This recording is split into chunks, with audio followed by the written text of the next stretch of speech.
Sziasztok! Én Renato vagyok, és ebben a videóban az új Poco X6-ot mutatom be nektek. Ez egy eléggé ismerős telefon, ugyanis belül gyakorlatilag ugyanaz, mint a Redmi Note 13 Pro 5G, egy picit más hátlapi dizájnnal és más főkamerával, minden másban megegyeznek, és az árcímkéje még kedvezőbb, szóval igencsak megérős opció. A videóból kiderül, hogy pontosan milyen. Kezdjünk!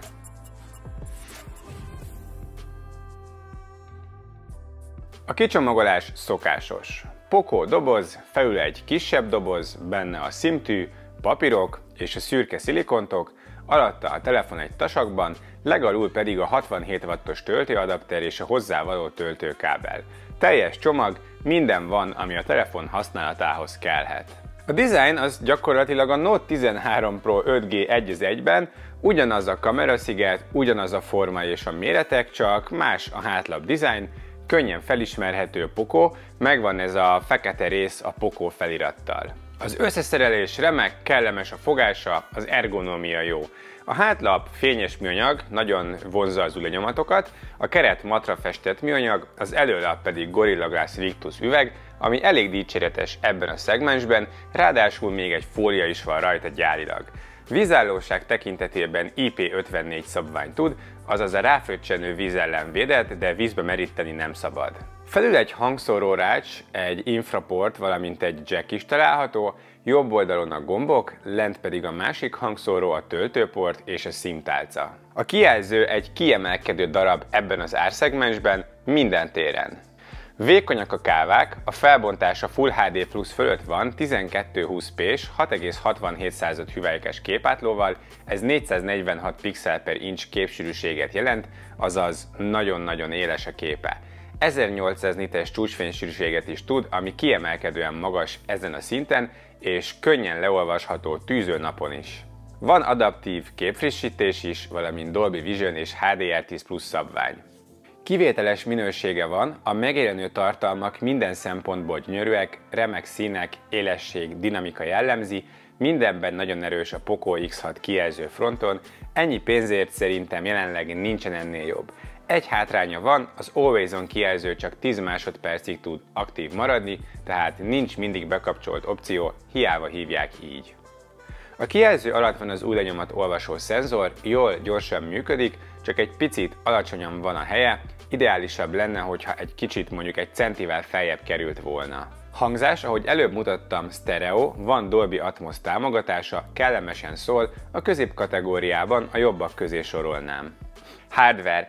A Snapdragon 7S Gen 2 rendszerchip ketyeg benne, 8 vagy 12 GB RAM-mal, RAM-ból virtuális is hozzáadható a tárhelyből. Tárhelyfronton 256 vagy 512 GB-s opció van, ami brutál nagy tárhely ezen a szinten. A Snapdragon 7S Gen 2 egy átlagos középkategóriás teljesítményt hoz, a rendszert simán, kellemesen használhatóan viszi, néha pici mikrolagok, várakozások előfordulhatnak, de alapvetően nagyon kellemesen erős. Benchmarkok alapján látszik, hogy igazi középkategóriás erő van benne, teljesen korrekt az árcímkéhez képest, illetve melegedésre sem hajlamos, gyakorlatilag max teljesítménnyel lehozza a Wildlife Stress Testet.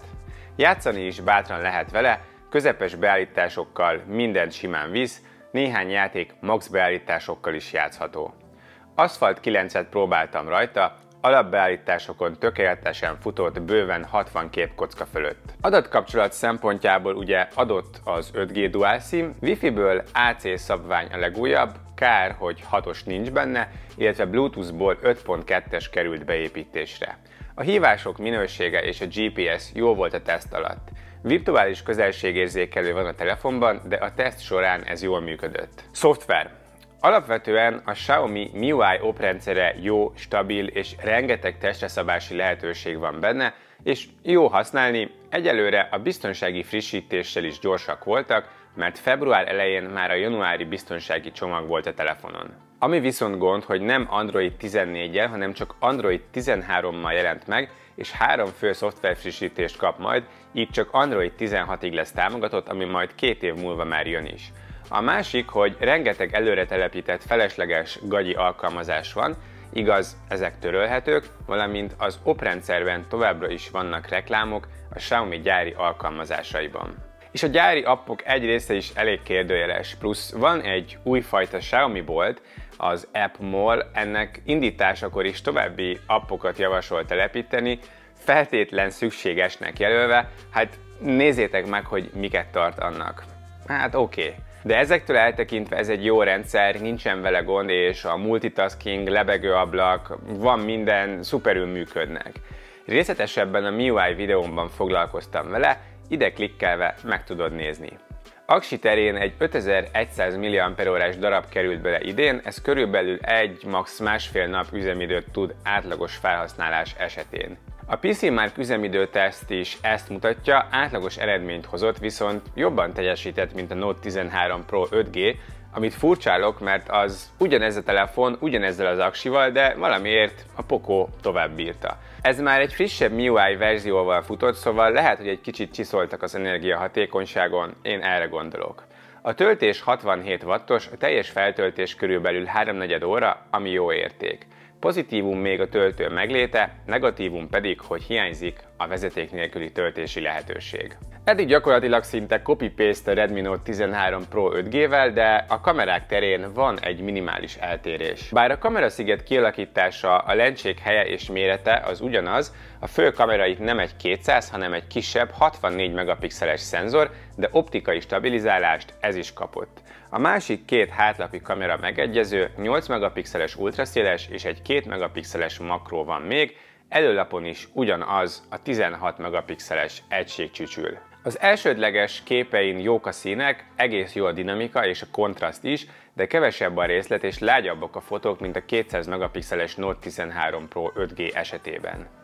A kisebb felbontás ellenére ugyanúgy kínál 2- és 4-szeres zoomot gyorsgombbal, a fotók 2-szeres esetén egészen jók, 4-szeres esetén azért már van észrevehető minőségromlás. Éjszaka van automatikus éjjeli mód. A fotói nekem nem tetszenek, a Note 13 Prohoz képest gyengébbek, kevesebb a részlet és több a zaj is, nagyon lágyak, és a színkezelés is egy kicsit magentás beütésű, itt jóval gyengébb, mint a Note 13 Pro 5G. Innentől viszont gyakorlatilag tényleg copy-paste lehetne, mert ugyanaz az ultraszéles, ez átlagos.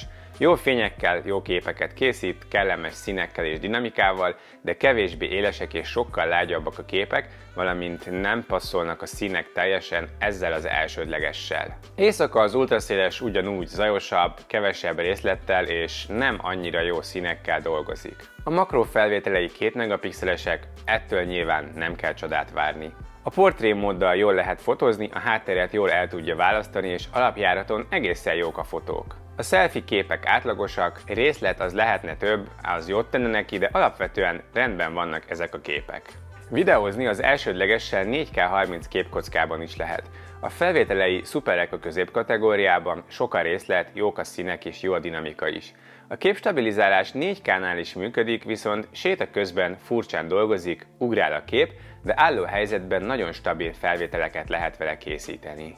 Ultraszélessel Full HD a maximum, fakóbb és több a zaj és lágyabb is az egész, de jó fényekben egészen használható. Éjszakai videók az elsődlegessel zajosak, szemcsések, átlagosak az árcímkéjéhez viszonyítva, az ultraszélesre pedig hatványozottan igaz a zaj, ultraszélessel éjjel nincs sok értelme videózni. Hát ez volna a Poco X6, ami mint mondtam egy Note 13 Pro 5G, üveg helyett műanyag hátlappal és 200 megapixeles helyett egy gyengébb 64 megapixeles főkamerával, viszont cserébe olcsóbban.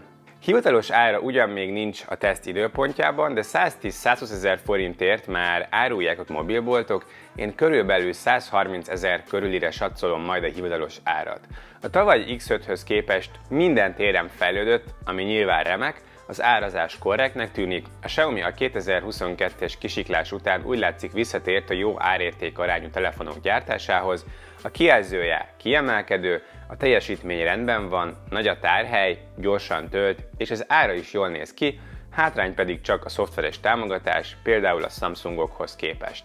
Én mindenképpen ajánlani tudom ezt a telefont bárkinek, akinek a videóban elmondott tulajdonságok megfelelnek az igényeinek, akkor nekik az X6 mindenképpen egy jó vétel lehet, ha pedig egy kicsit jobb kamera kell, ott van ugyanez a telefon jobb kamerával, Redmi Note 13 Pro 5G néven, 160 000-ért listáron.